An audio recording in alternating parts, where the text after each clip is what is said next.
वेगळं केलं जातं, आगळ्या-वेगळ्या पद्धतीनं पुष्पवृष्टी केली जाते. आता आपण पाहतोय ही दृश्य पुण्यातील.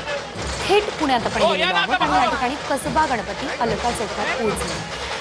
पुण्यातली विसर्जन मिरवणूक ही पारंपरिक पद्धतीनं पार पडत असते. या ठिकाणी आपण जर बघितलं तर ढोल-ताशांचा गजर आपल्याला बघायला मिळतो, वादन बघायला मिळतं आणि हे वादन करत या ठिकाणी गणपती बाप्पाला निरोप दिला जातो. त्या दरम्यानची ही दृश्य.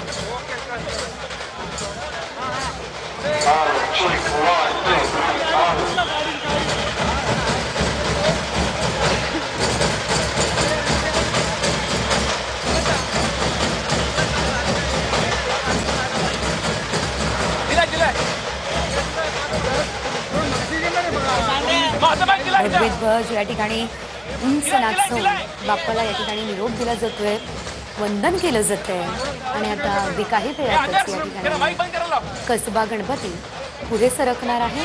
विसर्जन मिरवणूक आता अलका चौकात दाखल झालेली आहे आणि त्या दरम्यानची